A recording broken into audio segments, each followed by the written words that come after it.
الحمد لله الحمد لله رب العالمين والصلاة والسلام على سيد الأنبياء والمرسلين وعلى آله وأصحابه أجمعين أما بعد فأعوذ بالله من الشيطان الرجيم بسم الله الرحمن الرحيم إنا نحن نزلنا الذكر وإنا له لحافظون صدق الله العظيم. சங்கைக்குரிய பெரியோர்களே சகோதரர்களே, சென்ற வாரத்தில் நாம் சுன்னத் ஹதீஸ் போன்ற வார்த்தைகளுக்கு அதுக்குண்டான விளக்கத்தை நாம் பார்த்தோம்.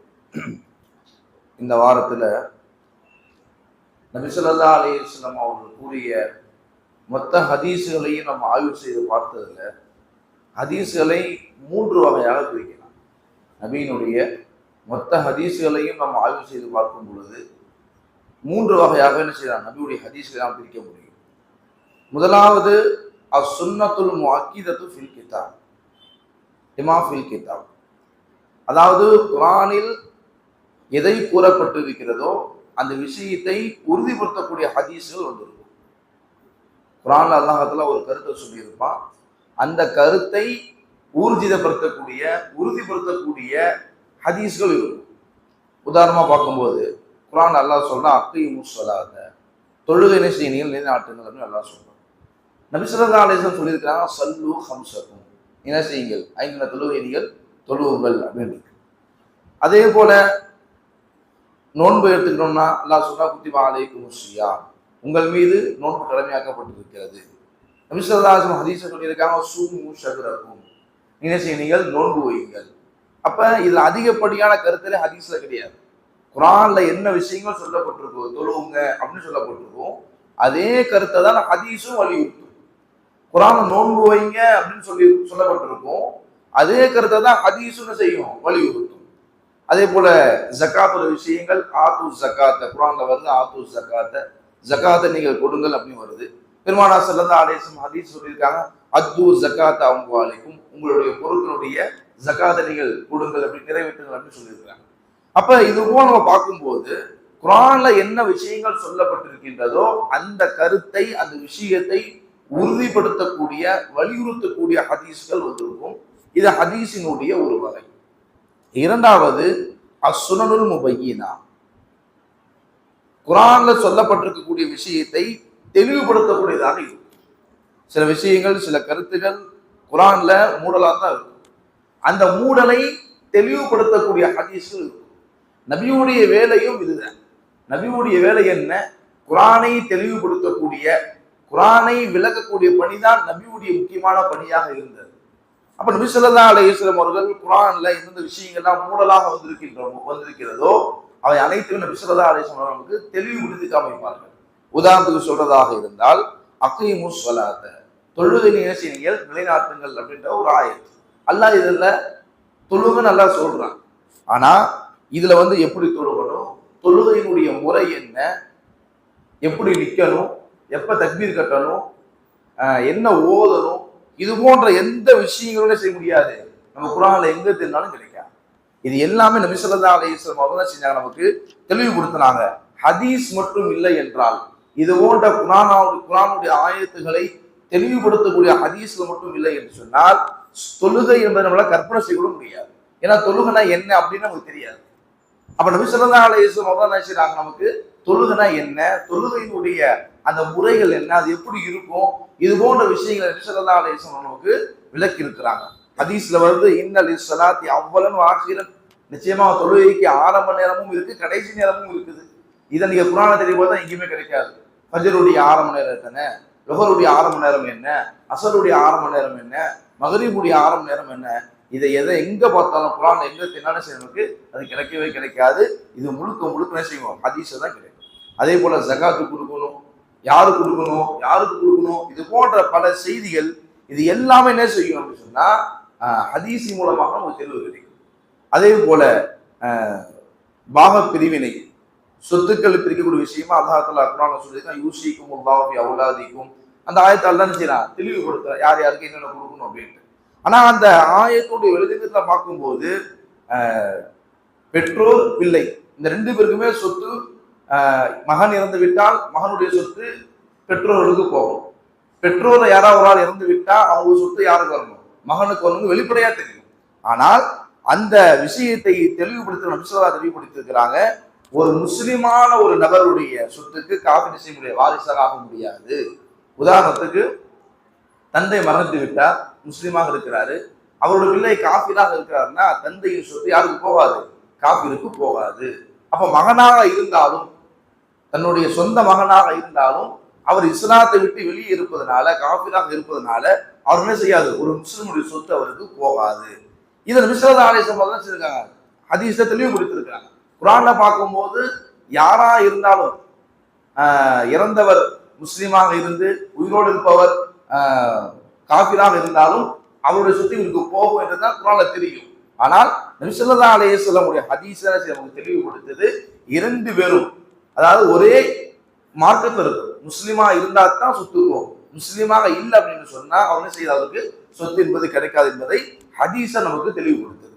அதே போல குர்ஆன்ல வஸ்ஸாரிகு வஸ்ஸாரிகத்து, யாரு திருடுறாங்களோ அவங்களோட கையை வெட்டணும் வருது, அவ்வளவுதான் வருது. எவ்வளவு திருடணும், எவ்வளவு திருடுனா என்ன செய்யணும்? கையை வெட்டணும். எந்த அளவுக்கு கையை வெட்டணும், இதெல்லாம் ஹதீஸ்ல தான் வருது. ஹதீஸ்ல பலவிதமா வருது. 10 திர்ஹம் அளவுக்கு என்ன செய்யணும்? திருடுனா அவரோட கையை வெட்டணும்.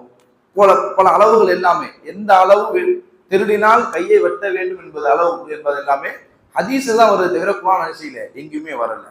ஆக இது போன்ற நிறைய ஹதீஸ்கள் நம்ம பார்க்கும்போது, அப்ப எந்தெந்த ஹதீஸ்கள் எல்லாம் சட்டங்களை நமக்கு சொல்லி தருகின்றதோ அவை எல்லாமே அசுன்னத்து முபையினா, குர்ஆனுடைய அந்த கருத்துக்களை விவரிக்கக்கூடிய தெளிவுபடுத்தக்கூடிய ஹதீஸ்களாக இருக்கிறது.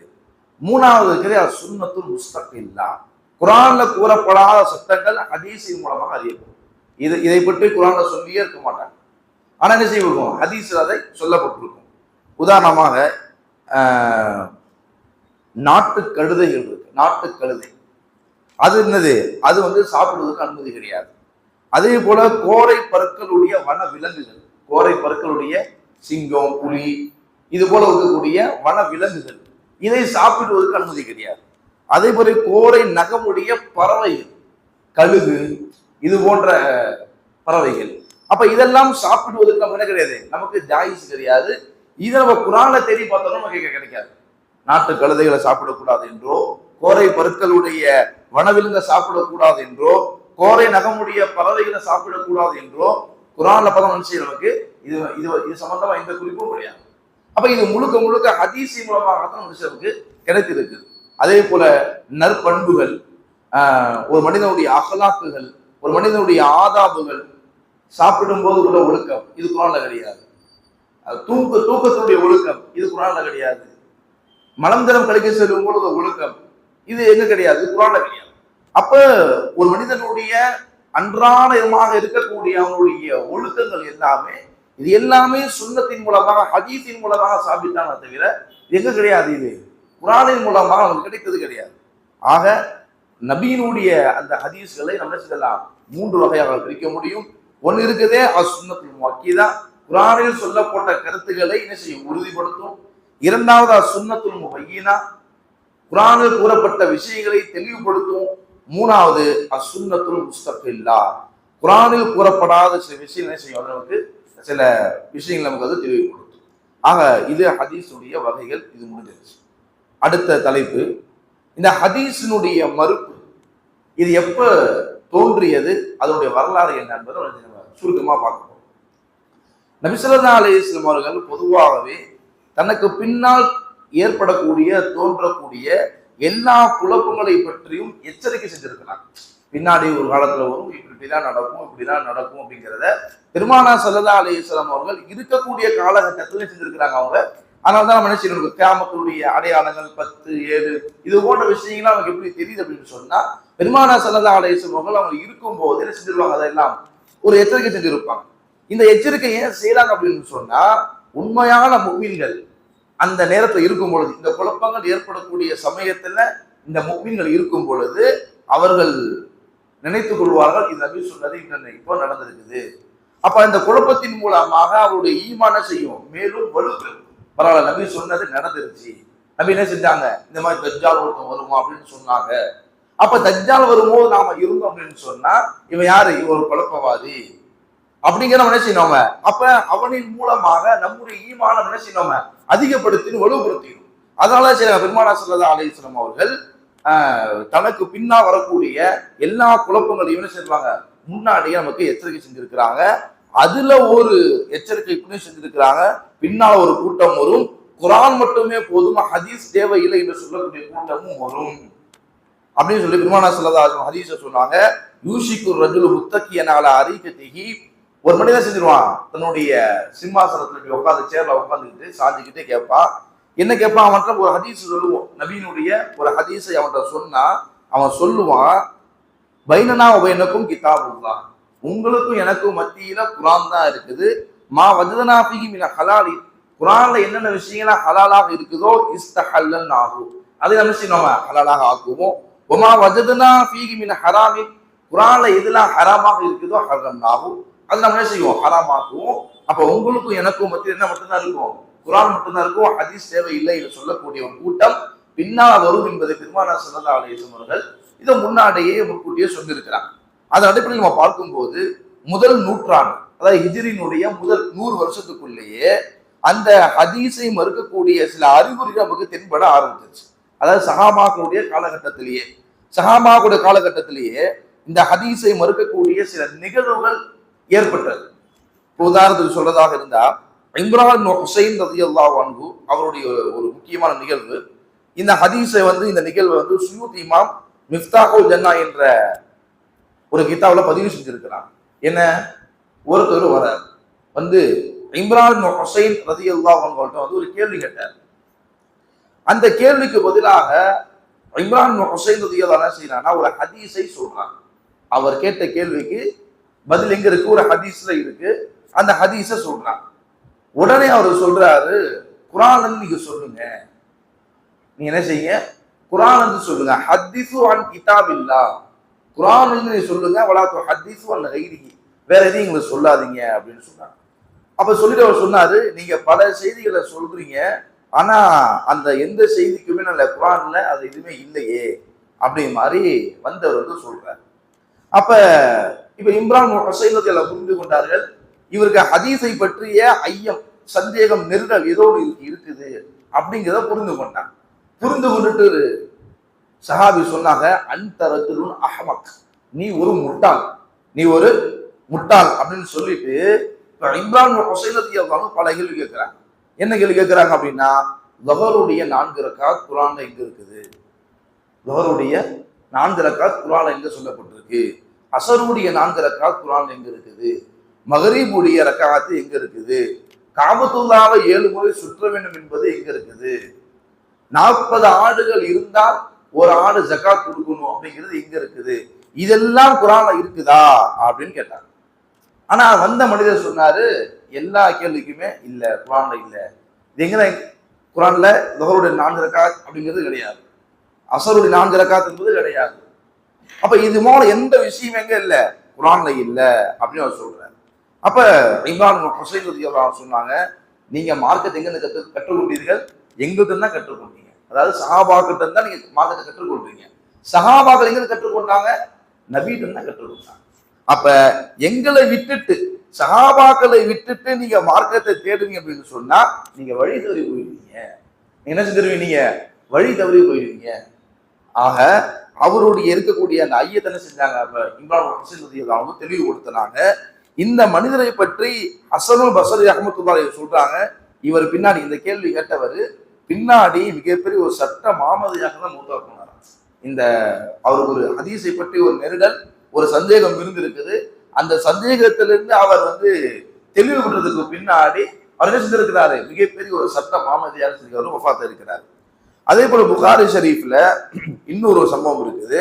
அப்துல்லா பின் மஸ்ஊத் ரலியல்லாஹு அன்ஹு ஒரு ஹதீஸ் சொல்றாங்க. அதாவது பச்சை குத்தக்கூடிய பெண், பச்சை குத்தி விடும் பெண், இந்த 2 பேர் பெண்களின் மீதும் அல்லாஹ்வுடைய சாபம் உண்டாகட்டுமாக. இன்னைக்கு எல்லாம் பச்சை குத்துறாங்கல்ல, டாட் குத்துறாங்கல்ல, அது அப்படின்னு சொல்றாங்க. இதை கேட்ட உடனே ஒரு பெண்மணி வரா, உம்மு யாக்கூப் அப்படிங்கிற ஒரு பெண்மணி இப்னு மஸ்ஊத் ரலியல்லாஹு கேட்கிறாங்க, நீங்க ஒரு ஹதீஸை சொன்னதாக நான் கேள்விப்பட்டேன், என்ன ஹதீஸ், பச்சை குத்தக்கூடிய பெண் பச்சை குத்தி விடக்கூடிய பெண், ரெண்டு பெண் மீது சாபம் உண்டாகட்டும், அல்லாவுடைய சாபம் உண்டாகட்டும் நீங்க சொல்றீங்க, நீங்க எப்படி சபிக்கலாம் இதை அப்படின்ட்டு. அதுக்கு இப்னு மஸ்ஊத் சொன்னாங்க, அல்லாவும் ரசூலும் சபித்த நபர்களை நான் ஏன் சபிக்க கூடாது? அல்லாவும் சபிச்சிருக்கிறான், நபி ஸல்லல்லாஹு அலைஹி வஸல்லம் சபிச்சிருக்கிறாங்க, நான் ஏன் சபிக்க கூடாது அப்படின்னு கேட்கிறாங்க. இப்ப அந்த பெண்மணி சொன்னாங்க, அல்லாஹ் எங்க சபிச்சிருக்கிறான்? நான் குர்ஆனை ஃபுல்லா ஓதி இருக்கிறேன், நான் குர்ஆன் என்ன செஞ்சிருக்கிறேன், ஃபுல்லா ஓதி இருக்கிறேன். எங்க எந்த இடத்திலுமே பச்சை குத்தக்கூடிய பெண் அல்ல பச்சை குத்திவிடக்கூடிய பெண்ணின் மீது அல்லாஹ்வுடைய சாபம் உண்டாகட்டும் என்று குர்ஆன்ல எங்கேயுமே வரலையே அப்படின்னு இந்த பெண்மணி கேட்கிறாங்க. அப்ப இப்னு மஸ்ஊத் சொன்னாங்க, நீங்க குர்ஆனை சரியா நீங்க ஓதல, நீங்க குர்ஆனை சரியா அர்த்தத்தோடு நீங்க ஓதி இருந்தீங்கன்னா அதை கண்டுபிடிச்சிருக்கலாம் அப்படின்னு சொல்லிட்டு ஒரு ஆயத்தை ஓதி காமிக்கிறாங்க. மா ஆதாக்குமுர் ரசூலு ஃபஹுது வமா நஹாக்கும் அன்ஹு ஃபன்தஹு. நபி ஸல்லல்லாஹு அலைஹி வஸல்லம் அவர்கள் எதை கொண்டு வந்தார்களோ அதை நீங்கள் பெற்றுக் கொடுத்துக் கொள்ளுங்கள், அதை நீங்கள் எடுத்துக் கொள்ளுங்கள். நபி அவர்கள் எதை தடுத்தார்களோ அதை நீங்கள் தடுத்துக் கொள்ளுங்கள், தவிர்த்து கொள்ளுங்கள் நல்லா சொல்றாங்க. இப்ப நபி ஸல்லல்லாஹு அலைஹி வஸல்லம் என்ன சொல்லியிருக்கிறாங்க, இந்த பச்சை குத்தக்கூடிய பெண்ணும் பச்சை குத்திவிடக்கூடிய பெண்ணின் மீது அல்லாஹ்வுடைய சாபம் உண்டாகட்டும் என்று நபி சபிச்சிருக்கிறாங்க. அப்ப நபி சபிச்சது என்றால் யாரும் சபித்த மாதிரிதான், அல்லாஹ்வும் சபித்த மாதிரிதான். இந்த விஷயத்தை அந்த பெண்மணிக்கு அப்துல்லா மஸ்ஊத் ரலியல்லாஹு அன்ஹு அவங்களுக்கு விளக்கம் கொடுக்குறாங்க.